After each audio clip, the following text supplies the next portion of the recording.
This is all wrong. I shouldn't be up here. I should be back in school on the other side of the ocean. Yet you all come to us young people for hope. How dare you? Boring. Boring. Boring.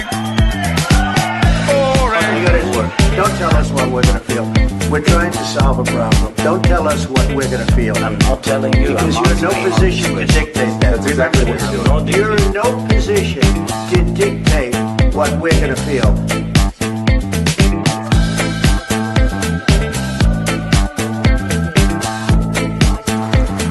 I call again for an immediate ceasefire in Gaza, the return of the sausages, the hostages.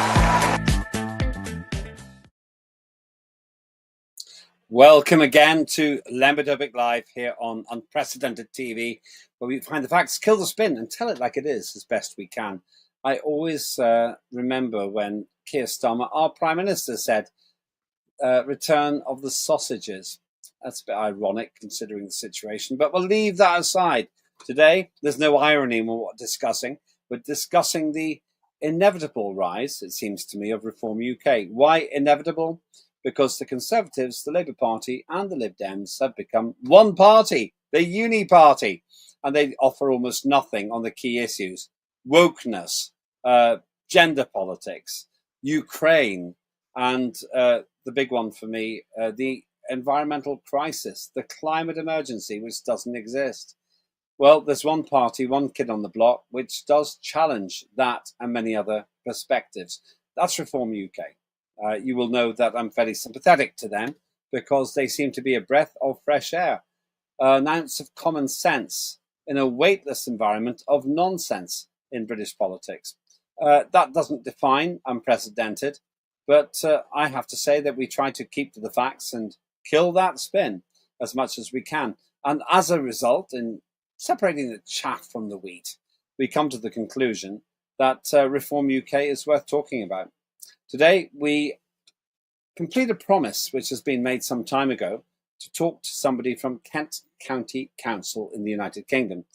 Kent County Council had a remarkable result where Reform UK won a tremendous victory. Whether you like it or not, they did really well in the polls.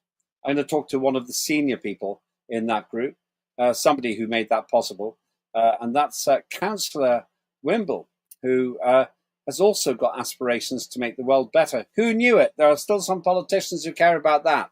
Before we go into that, though, do please like Unprecedented TV and repost anything that you agree with or disagree with. Also have a conversation with me on X. I'm always happy to have that dialogue. Thanks so much for the recent burst of enthusiasm for our new show, Lib and Let Die, with myself and Mark Oaten. We film all these live, and then you can watch them as live. We do the minimum amount of editing because we don't want to procure what you see. What you see is what you get, and what you see is what was said. Well, let's start by joining in this conversation with a man who's been rather successful in politics, with a phenomenal majority, as far as I can see, and that is Councillor Wimble, who got 3,903 votes, if I'm correct, in the election. Congratulations. Good morning, Limbit. Yes, apparently it's the largest majority in any council election by one individual. So I'm claiming that anyway. Ever in county council history across the whole of the UK. I got 2,500 in my final election in Newcastle in South Gosforth ward, but I bow my hat to you because that's a pretty remarkable result. How did you get there, considering the Tories used to be fairly safe in that seat and they've dropped to 900? It was a very, very safe seat for the Tories. I should point out, I started off as a Conservative 18 years ago on district council. I went independent around 12 years ago. And basically, I'm representing the local people. There's certain things that I think need to be said. And if you're a member of a political party, it's very easy to get whipped. I refuse to be whipped. I stand up for hold on, you have to explain that. Do you mean literally whipped? Is this some kind of a strange No, like that's another preference in party that I politics. think you used to be a member of. I know. Touche. You better explain what whipping Right, means whipping in a means political sense. if It's there a is, family show. if there's a party line on, for example, in my case, down on Romney Marsh in Folkestone Hive District Council, the Conservatives wanted to bring in parking meters in every high street to pay for parking. Whereas somebody who's got a business that is a retail business on a high street, I pointed out that it would be terrible for shopkeepers. But the Conservative Party said, you have to vote this way.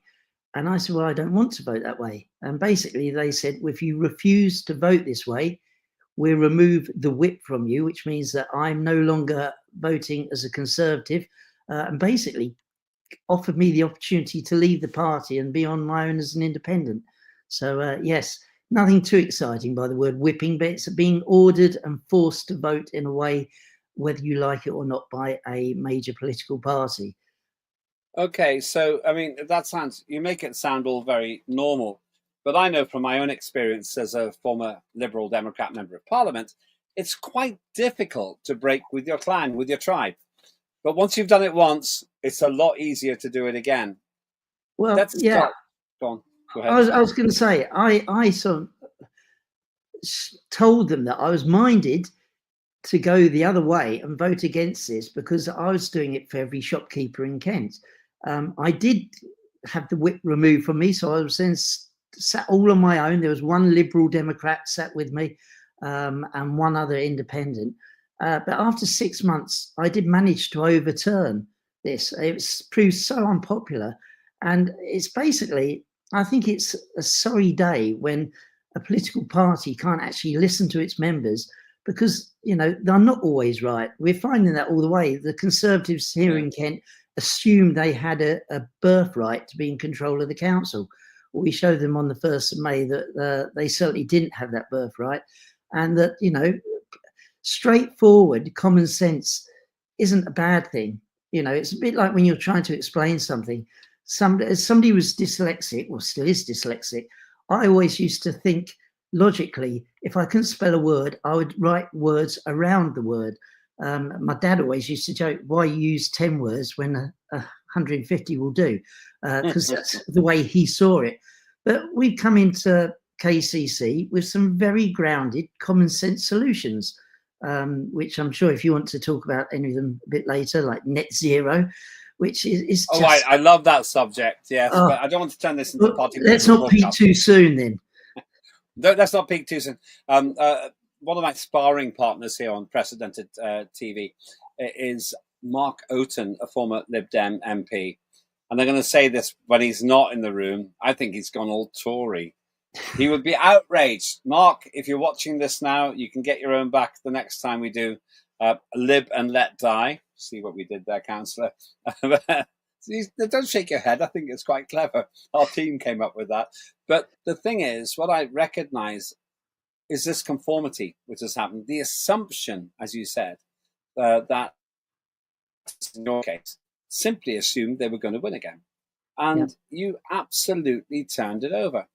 Let's talk about the numbers and then we'll get into the politics. What were the numbers, roughly, you might not know exactly, of councillors on Kent County Council? And for those who are watching around the world, that's a very big council in the southeast of England, turning over hundreds of millions, probably over £1 billion a year, actually. 2.2 billion a year. Okay, so that's about almost $3 billion a year for those in the United States. What were the numbers of councillors before the election and now? There was 81 seats available. Previously, I think the Conservatives had 72, around 72, and the rest were made up with a Green or two, a Labour, a couple of Labour and some Liberals. And when we went into the election, we had 77, I think it was. We've now technically got 76 because one of them has chosen to stand down whilst there's some rather unpleasant legal business going on with him and his former partner. So don't go too far. We don't need to do that. No, we won't do that. We won't mention any names. But I actually thought it was quite an honourable thing to do. So we've got 76 councillors now. I think Labour have only got 2. The Liberals, actually, your former party, are the opposition, which I don't think they ever believed would ever come to power. I think they've got 16 of them there, and there's 4 Conservatives, something around that order. So we've got a huge majority, but that doesn't make us complacent. Because the numbers don't completely add up. So how many, I know this is a bit of a pedantic point, but just because this will be watched again in the future, how many seats does Reform UK have on the council? 76. And the others have 16 and... no, sorry, 57. So okay, I was adding up the other totals. It would be nice if we did have 76. I thought that was wrong, but I didn't want to gainsay you, Councillor, because you're an elected representative. So, yeah, 57. 57, and then roughly 16 for the Liberal Democrats, and then the Conservatives went from being an overwhelming majority to 3rd place. I think technically the 4th place.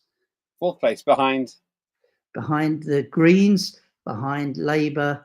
No, behind the Greens and the Liberals, certainly. So yeah, they're about the same as the Conservatives. Well, anyway, putting it that way, the Conservatives went from hero to zero in one election, one evening. Yes. I don't really find human interest stories too interesting in this context, but it must have felt great. Well, it did at the count. I didn't have my glasses on. I knew I'd done well because they had 2 tubs for me on each table and 1 for each of the other parties. So they obviously worked out when the postal votes came in. It was quite good. And they filled both the tubs up very quickly, replaced them with 2 more tubs. What do you mean by tubs? What do you mean? When the votes come in, they empty them all onto a table. And as I was sifting through them, they then put them into tubs before, for each candidate. So I had 4 tubs full, where every other party only had 1 tub for their votes. And the funny thing was, towards the end of the count, the leader of the Green Party, who was also the leader of our district council, came round.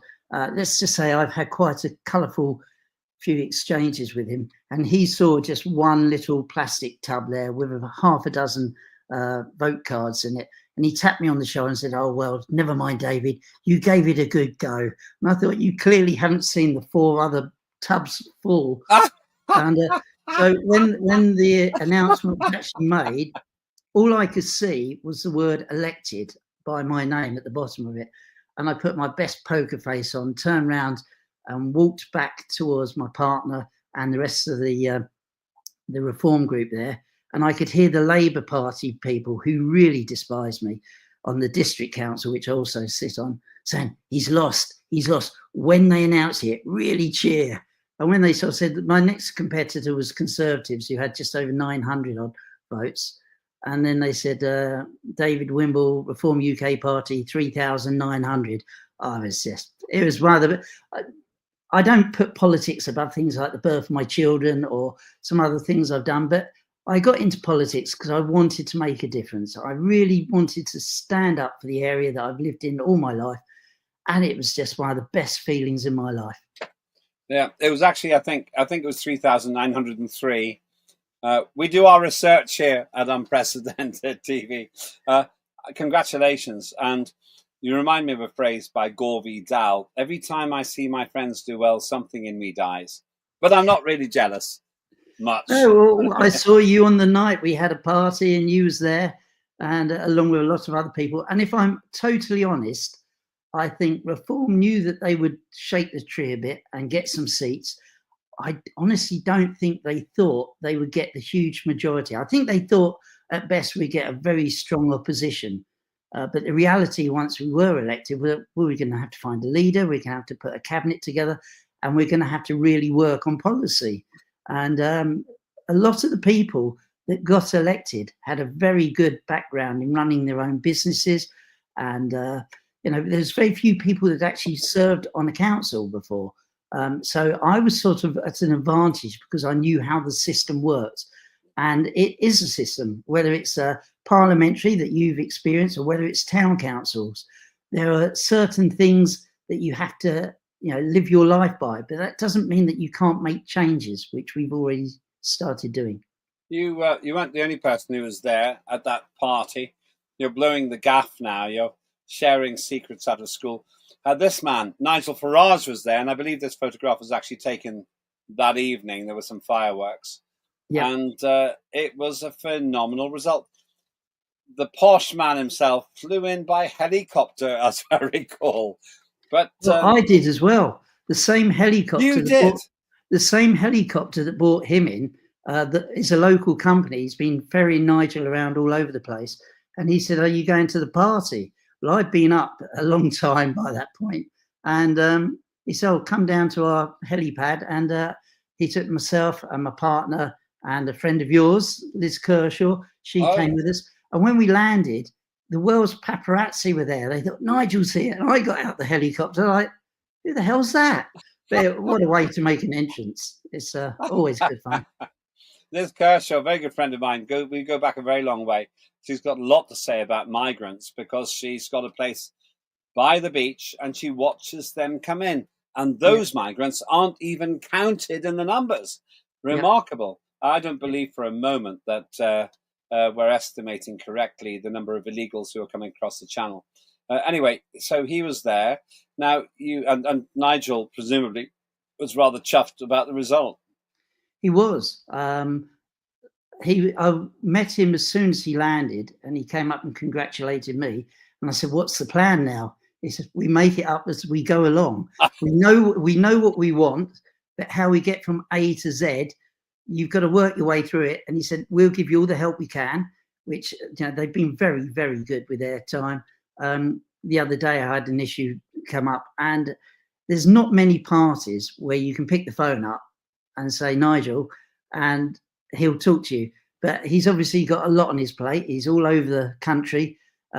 He's an easy target for the other parties. They always say, "Well, you're not really representing Clacton."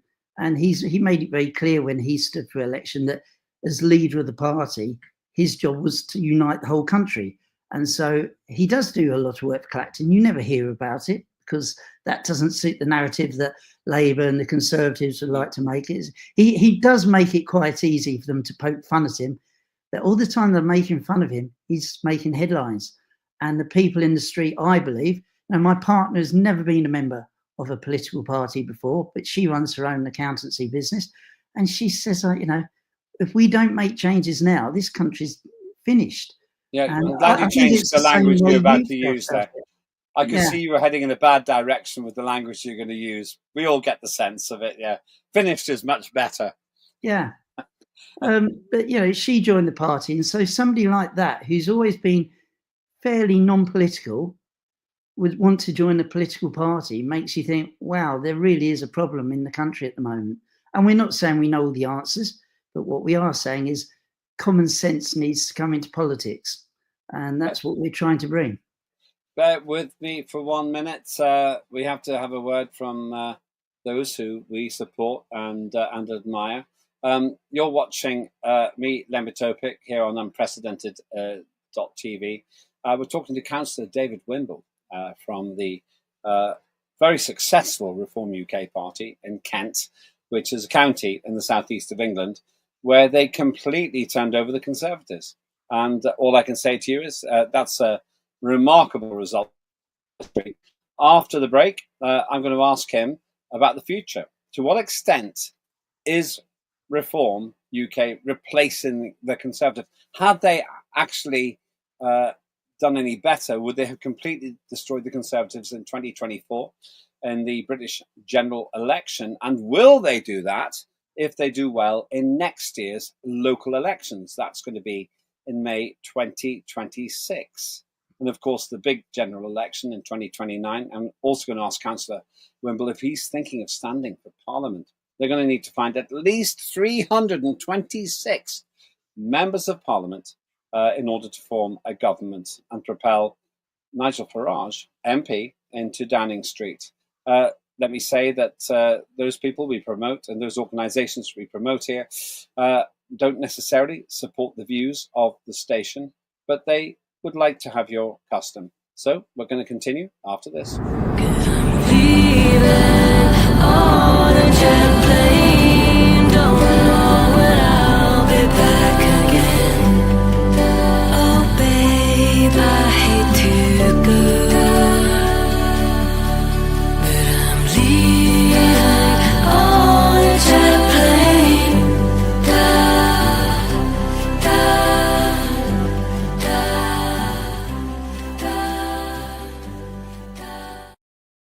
I flew with them myself recently, actually.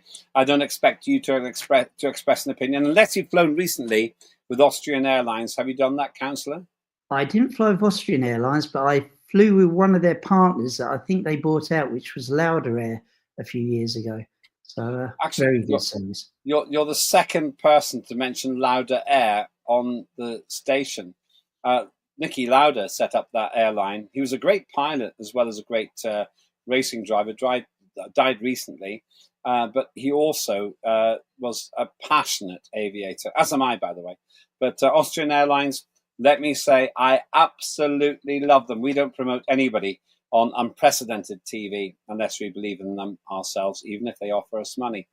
Now, let's get back to the question of politics. Councillor Wimble, you've got a big challenge here. The party, Reform UK, has endlessly said that it can save money in local government expenditure in rather the same way that Elon Musk was meant to save money in the enormous budget of the federal administration in America. Is this possible? Have you saved any money? We have. I mean, we've only just got started. We're not even 100 days into the administration yet. But for my own portfolio, which is the economy, which is the environment, the economy is what I wanted to do. I heard what you said. I heard what you said. You said economy. Is that the one you wanted?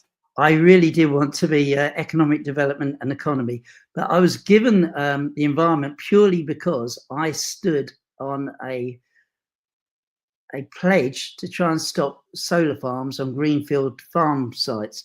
My family are all farmers, and I just think it certainly isn't the answer. I'm 100% behind brownfield solar. In fact, I was at a solar farm this morning.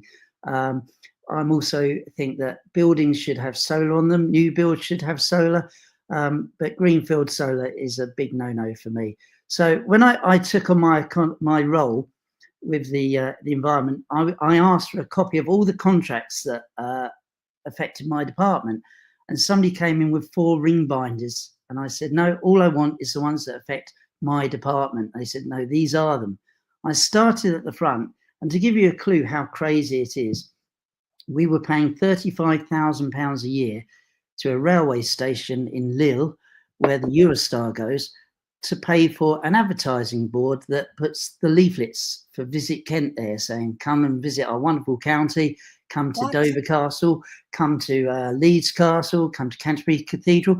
Now, the killer on this is, first of all, Eurostar doesn't even stop in Kent at the moment. Secondly, they no one's filled it up since before COVID. So for 5 years, we've been paying £35,000 for an empty signboard and Lille station. So I just said, right, we're not doing that. They then came back and said, okay, we can stop it, but we've got to pay for this year and then pay £10,000 to have it removed. To which I said, I'll tell you what, I'll get my van, I'll drive over to Lille with my socket set and I'll remove it myself. When I said that, they agreed that if we gifted them the sign, that they would cancel it. So that's just one small example. So it would have taken you maybe 3 hours to do that. Yeah. You saved 10, just your actions, your threatened actions, saved £10,000. Plus the £35,000 a year that we were paying to have it there in the first place.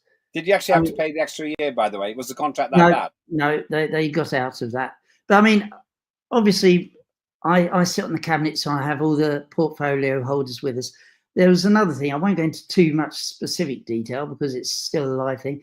So we've got something called special educational needs children in Kent who have a right to go to school and have a good education, as everybody should have that right. But this person lives in my town, which is on the coast of Kent. They go to school in a town called Ashford, about 14 miles away, and they get a taxi to school and back every day. The only issue is this taxi comes from Dartford, which is a borough of London, 50 miles away, to pick the boy up, to take him to school. He then goes back to Dartford, comes and picks him up at home time, costs nearly £400 a day to send this boy to school. And you're like, £2,000 a week for a taxi. yep. Hang on, so for 30 weeks a year, let's say, that is £60,000. And there is many, many other people doing the same thing. So me being me, said, well, why don't we just put him in a local taxi? Can you give me a taxi license?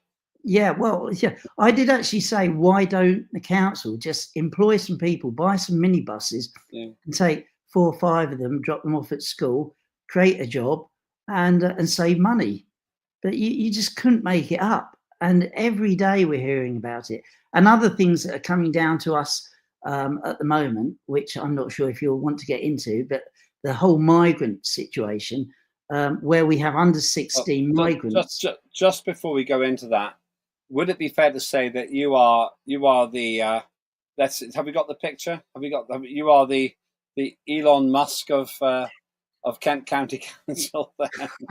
You look similar in a funny kind of way. Yeah.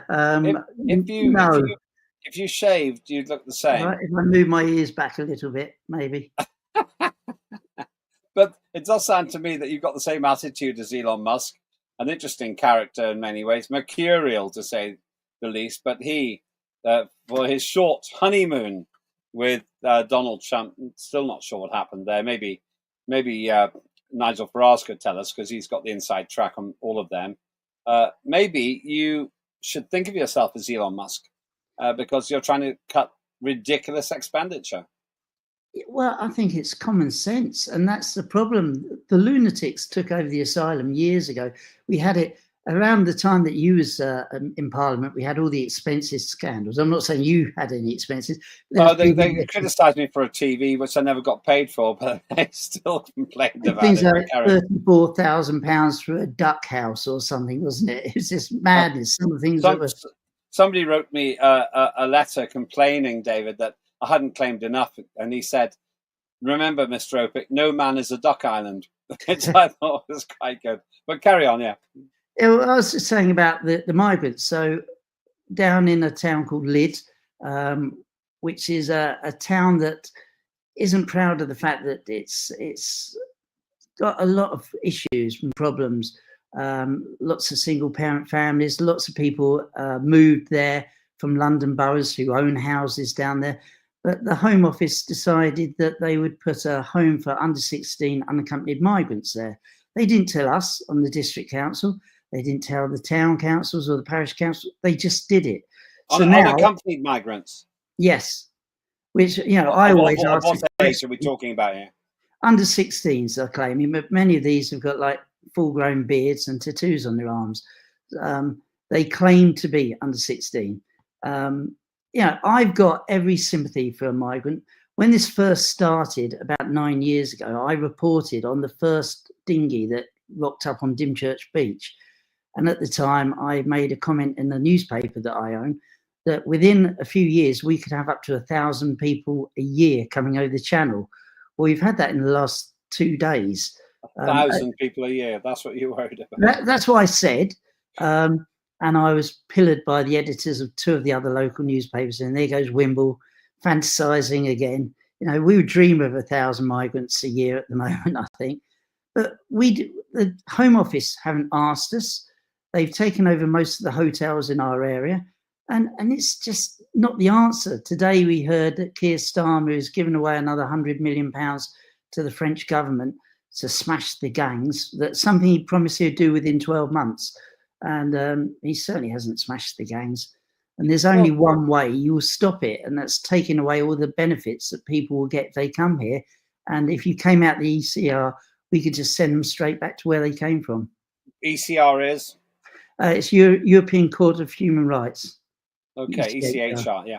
You missed the H out there. Okay, let me just ask you this question. I'm going to play a clip now. If we can get the clip of Keir Starmer lined up, I'll just give him a minute to do this. Keir Starmer made a heady promise a long time ago now but he said he would sort this out. One of his election promises, one of his early prime ministerial promises was about this. Yes, we've got the clip. Can we play that? Can we play it?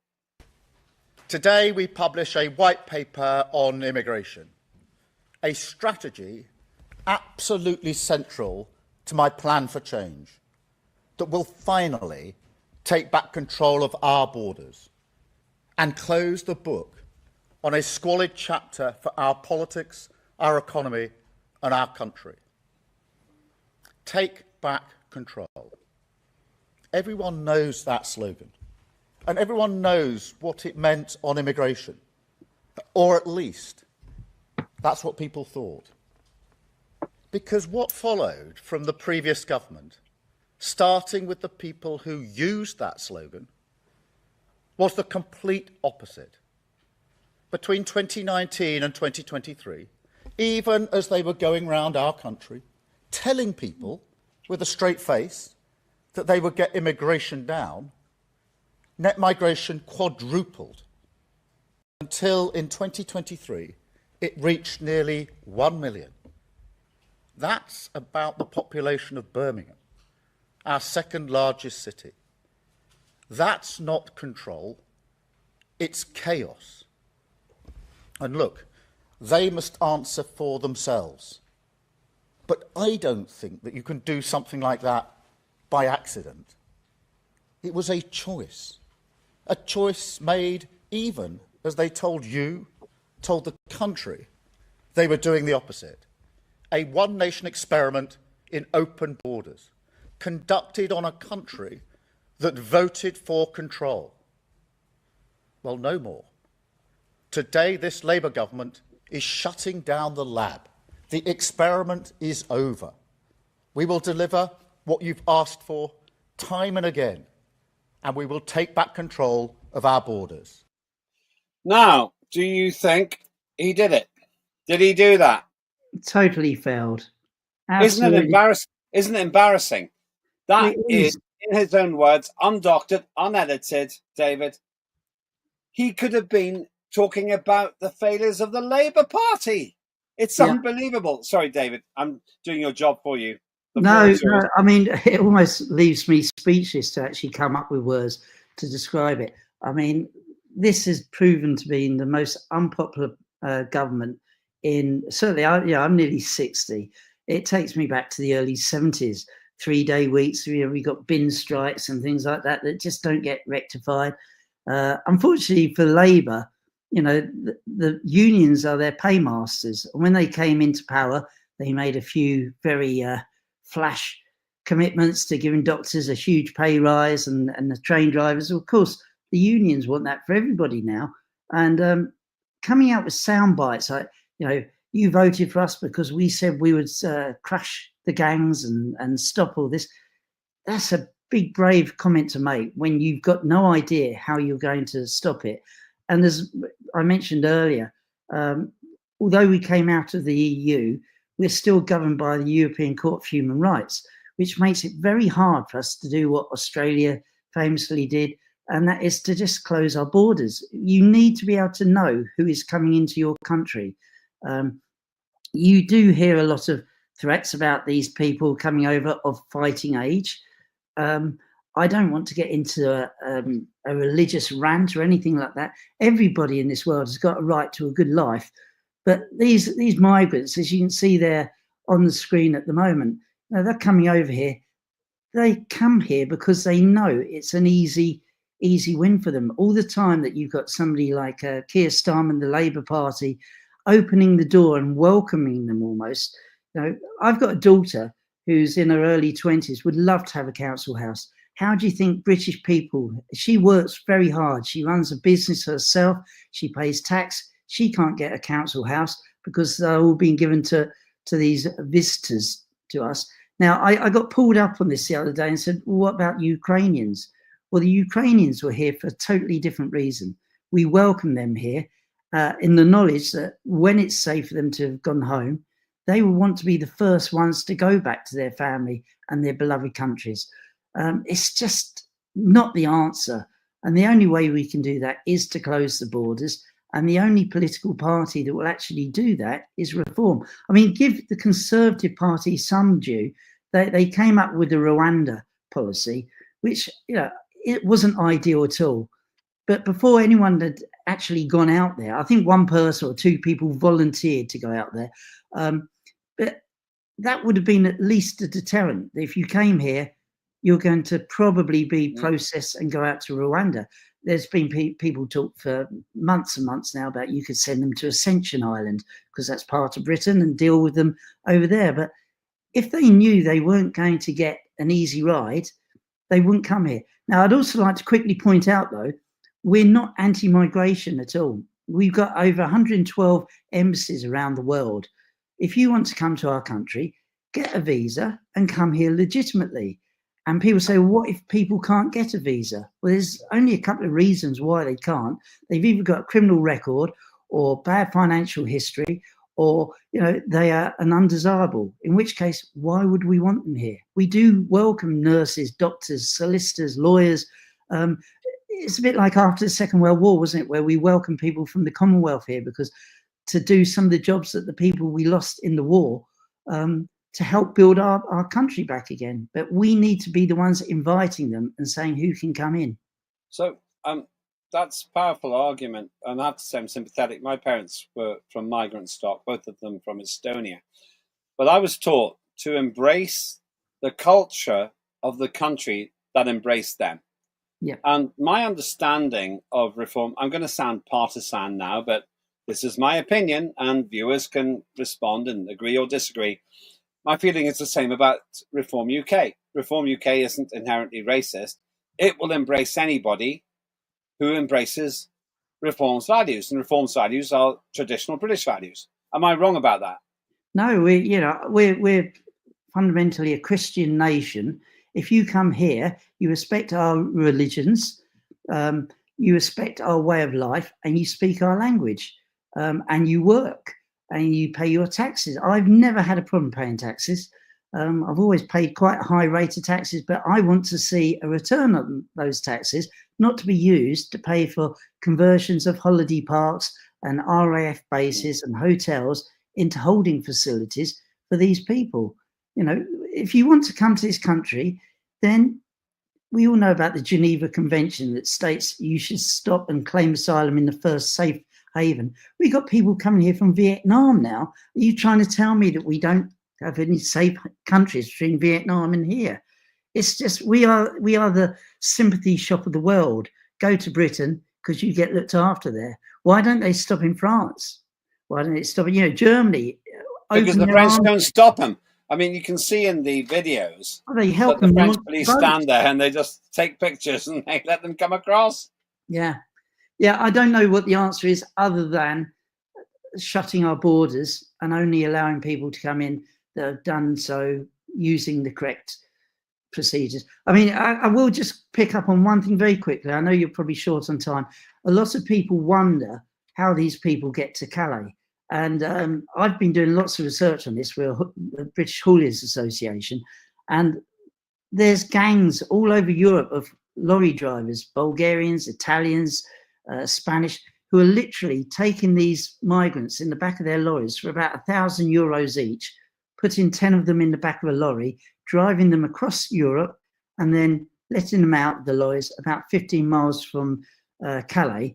Now, currently, because of there's no borders across the EU, which was part of the, free movement of people across the EU, but if you wanted to spend that £100 million we've just given France better, set up roadblocks, stop lorries, open the back, see if there's migrants in there. If there are, find the lorry drivers, put them in prison, because they're as bad as the people traffickers who are doing it in the first place. I would take a simpler view. Anybody with modern drone technology, let's remember, Keir Starmer thinks we can defend the whole of the Ukrainian border. Why can't we defend a 20-mile channel? Yeah. So we could have a system where anybody who's getting across gets towed back to France and the dinghies are slashed. Yeah. If they arrive on the border, surely we can afford enough people to guard that. We put them on a boat or on a train, and we take them back to France. Or we'll do them a special favour and take them back to where they started. Now, I think that Nigel Farage recently made that point. He was quite clear that if you come here illegally, you start your life in Britain by breaking the law. If no ifs, no buts, whatever your justification, you'll never get asylum. You'll never get the right to live here. And I thought that was quite persuasive, David. Yeah, I think it's, you've got to draw a line in this now. I mean, we've got legal migration and we've got the illegal migration. The boat people, as people like to call them, is actually a very small part of migration problems. But you need to know who is coming into your country, because, you know, I don't want to be, I got accused on another radio station the other day of being racist. And I just said, I don't want to be the one in 12 months' time that says, you know, I tried to warn you if there was a 9/11 style attack in the UK. We don't know who these people are. Lots of the black economy is like, you know, the cash economy where all these hairdressers are popping up and these vape shops and things like that. Lots of them are proven to be people that are here that haven't Sorry, actually. What do you mean by rape shops? What do you mean by rape shops? Vape shops. RAPE? No, vape. Oh, vape. Sorry, I just thought you were. Sorry, I thought you were opening a whole new chapter. No, I'm going to leave that to Nigel. Okay. I will say, VAPE, vape shops. Yeah, I got that. Yeah. The proven trading standards are shutting these shops down or removing all the illegal tobaccos that are being smuggled in, the money laundering, and 6 hours later, they're at work again. And a lot of the people running these shops are the people that have come over here. I just really worry about where our country's going and our Christian values. And so the final big question, the question of the entire programme, in a sense, I'm saying that the Conservatives are in a lot of trouble, and that Kemi Badenoch actually went to canvass in a by-election in Bromley, somewhere which is a part of London. And despite the leader of the Conservatives turning up at that by-election, Reform UK still won their first election. There have been a lot of defections recently, but they actually won with a chap called Alan Cook. Now, I'm asking this fundamental question, putting all that together, all the things that you said, is it the death knell for the Conservatives? Will the Reform UK movement kill the cons? I honestly think that Reform UK is the real Conservative Party. We're capitalists. You know, I believe that making money isn't a bad thing, because if you're making money, you're employing people, you're empowering people. So even if you take away the defections, I think that Reform UK is the real capitalist, conservative-looking party, but wants to do it with a fresh outlook, get rid of the rubbish politics that we've heard for so long. I know that sounds like a very simplistic thing of saying, but politics is about doing the right thing. It's about learning from your mistakes, and the Conservatives just don't learn from their mistakes. I'm sure Kemi Badenoch is a lovely woman who's trying to do things for the right thing, but the party is lost. I honestly do think it's finished. Well, thank you very much indeed. We'll find out if you're right or wrong soon enough. You're an optimist about the future or a pessimist? David? I'm always, like Nigel, my glass is always half full. And, well, I can say many things about that, but that's fine. And are you enjoying being a councillor? I'm absolutely loving it. I mean, it's a pretty much full-time job. I'm doing about 60 hours a week at the moment, going around. All the other politicians seem to be on their summer breaks, but we are working so hard to, if we can prove at Kent that we can make a real difference when the next general election comes along, I certainly would love to stand to represent Folkestone Hive where I live. And I think you will see just as big an election victory as Labour had last time, which was, I think, a protest vote against the same old, same old. Are you hoping to stand for Parliament then? Oh, 100%. It'll be the pinnacle of, 18 and a half years in local politics. I only got involved because I wanted to make a difference. And the best way to make a difference is to be at the table when the decisions are being made. I admire your ambition. Thank you, Councillor David Wimble. That is Councillor David Wimble. You've heard it first from him. The most interesting thing about what he said is that he believes in what he's doing. And that matters to the country, I think. Have your say. Go to X, that's at Lembitopic, and you can say what you think.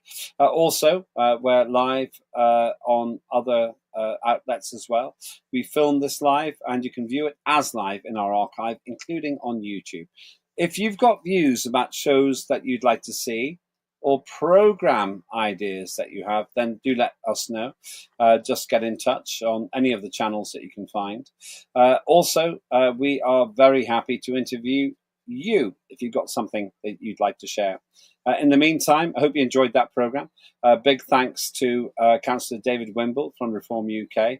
We'll interview anyone from any station from any party, and we'll do that in any way that you'd like us to do, whether you want to have a monologue, a dialogue, a debate, because this is about free speech.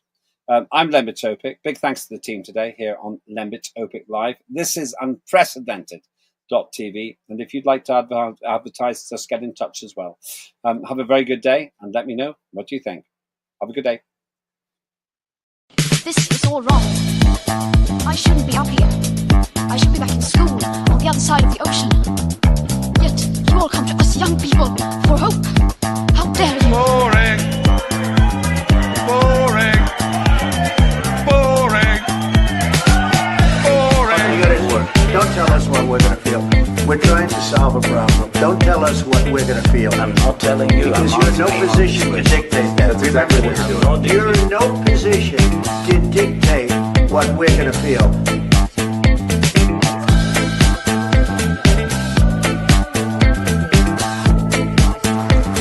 I call again for an immediate ceasefire in Gaza, the return of the sausages, the hostages,